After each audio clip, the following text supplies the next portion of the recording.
भोपाल से प्रस्तुत हैं प्रादेशिक समाचार।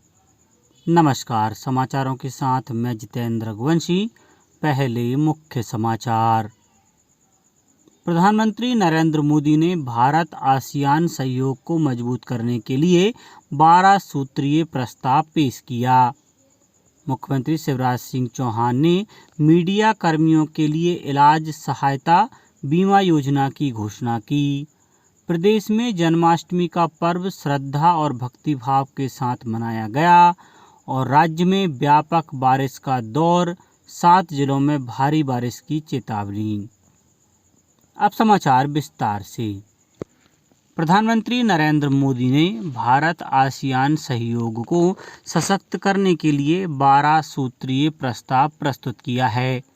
इसमें संपर्क सुविधा, डिजिटल परिवर्तन, व्यापार और आर्थिक जुड़ाव, समकालीन चुनौतियों का समाधान, लोगों के बीच आपसी संपर्क तथा रणनीतिक जुड़ाव को गहरा करना शामिल है। श्री मोदी ने आसियान भागीदारों के साथ भारत के डिजिटल सार्वजनिक ढांचागत सुविधाओं को साझा करने की पेशकश की। उन्होंने डिजिटल बदलाव और वित्तीय संपर्क सुविधा में सहयोग पर ध्यान केंद्रित करते हुए डिजिटल भविष्य के लिए आसियान भारत कोष की घोषणा की। प्रधानमंत्री ने आसियान देशों को विश्व स्वास्थ्य संगठन द्वारा भारत में स्थापित किए जा रहे पारंपरिक चिकित्सा के लिए वैश्विक केंद्र में शामिल होने के लिए आमंत्रित किया। उन्होंने मिशन लाइफ पर भी मिलकर काम करने का आह्वान किया। श्री मोदी ने जन औषधि केंद्रों के माध्यम से लोगों को सस्ती और गुणवत्तापूर्ण दवाएं उपलब्ध कराने में भारत के अनुभव को साझा करने की बात कही। राष्ट्रीय शिक्षा नीति के क्रियान्वयन के 2 वर्ष पूर्ण होने पर 9 सितंबर को उज्जैन में 1 दिवसीय राष्ट्रीय कार्यशाला तथा सम्मान समारोह आयोजित किया जाएगा। विक्रम विश्वविद्यालय उज्जैन के स्वर्ण जयंती सभागार में आयोजित कार्यशाला में प्रदेश के शासकीय और निजी विश्वविद्यालयों के कुलपति, वरिष्ठ शिक्षाविद भाग लेंगे। कार्यशाला में इसरो के स्पेस साइंटिस्ट श्री रवि वर्मा विद्यार्थियों को संबोधित करेंगे।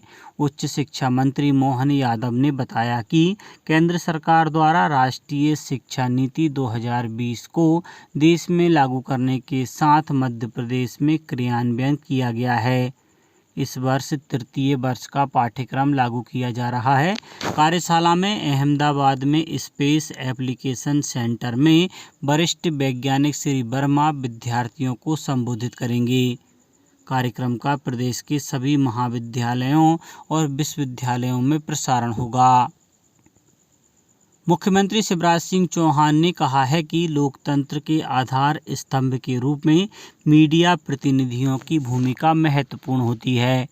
श्री चौहान मुख्यमंत्री निवास में पत्रकार समागम को संबोधित कर रहे थे।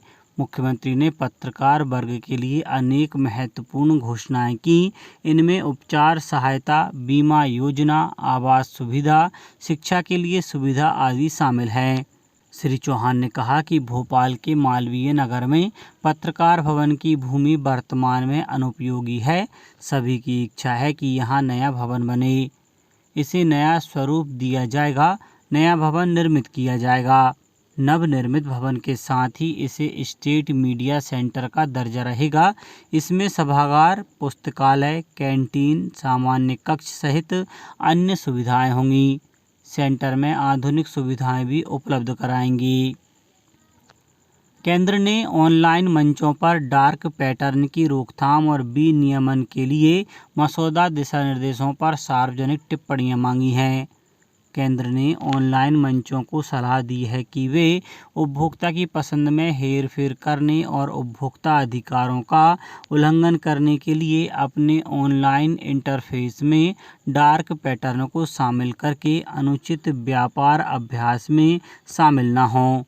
उपभोक्ता कार्य मंत्रालय ने कहा है कि ई-कॉमर्स प्लेटफॉर्म, कानून फर्मों, सरकार और स्वैच्छिक उपभोक्ता संगठनों सहित सभी हितधारकों के साथ विस्तृत विचार विमर्श के बाद मसौदा दिशा निर्देश तैयार किए गए हैं। प्रदेश में भगवान श्री कृष्ण के जन्म का पर्व जन्माष्टमी भक्तिभाव और श्रद्धा के साथ मनाया गया। मंदिरों में झांकियां सजाई गईं। उज्जैन में सांदीपनि आश्रम और बड़े गोपाल मंदिर में विशेष पूजा की गई। राजधानी भोपाल, इंदौर, जबलपुर सहित सभी स्थानों पर विशेष पूजा अर्चना के लिए मंदिरों को सजाया गया। नर्मदापुरम में सेठानी घाट सहित नर्मदापुरम शहर के अन्य राधा कृष्ण मंदिरों में कृष्ण जन्म भक्ति भाव और धूमधाम से मनाया गया। धार में जन्माष्टमी के अवसर पर अंतर्राष्ट्रीय कुश्ती दंगल का आयोजन किया गया, जिसमें पंजाब, हरियाणा, उत्तर प्रदेश और मध्य प्रदेश के 28 नामी पहलवान शामिल हुए। शिवपुरी जिले में भगवान श्री कृष्ण का जन्मोत्सव धार्मिक उल्लास के साथ मनाया गया। इस दौरान शिवपुरी के विभिन्न मंदिरों को आकर्षक ढंग से सजाया गया। कई जगह पर मटकी फोड़ प्रतियोगिता रखी गई। सतना में शोभा यात्रा निकाली गई। बैतूल में दही हांडी महोत्सव कार्यक्रम में जिले भर से 3 टीमों ने भाग लिया। कार्यक्रम में डीजे आमला की टीम ने 11,000 रुपये का प्रथम पुरस्कार प्राप्त किया। प्रदेश के सभी जिलों में 9 सितंबर को उपभोक्ता लोक अदालत आयोजित की जाएगी। लोक अदालत में राज्य उपभोक्ता आयोग भोपाल में विचाराधीन बैंकिंग, बीमा, विद्युत, चिकित्सा, टेलीफोन, कृषि, ऑटोमोबाइल, हाउसिंग, एयरलाइंस और रेलवे सहित विभिन्न सेवाओं और वस्तुओं से संबंधित प्रकरणों पर विचार किया जाएगा। साथ ही जिलों के स्तर पर भी प्रकरणों पर आपसी विचार विमर्श से निराकरण किए जाने के प्रयास किए जाएंगे। अब बात मौसम की। प्रदेश में एक बार फिर बारिश का दौर लौटा है। राजधानी भोपाल सहित प्रदेश के कई इलाकों में रुक रुक कर बारिश हो रही है। पिछले 24 घंटों में सबसे ज़्यादा सिंगौड़ी में 15 सेंटीमीटर और नेपानगर, अनूपपुर में 10-10 सेंटीमीटर वर्षा दर्ज की गई।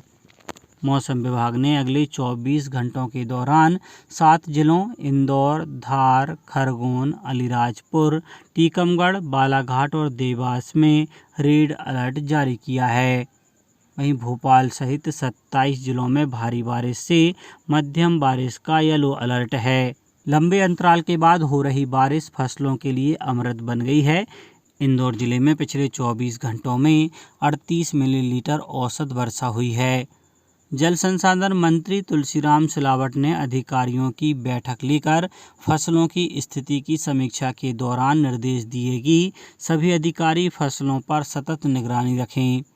बैतूल में कई दिनों के अंतराल के बाद हुई बारिश से फसलों को जीवनदान मिल गया है। मौसम विभाग ने आगामी 3-4 दिनों तक बारिश होने की संभावना जताई है।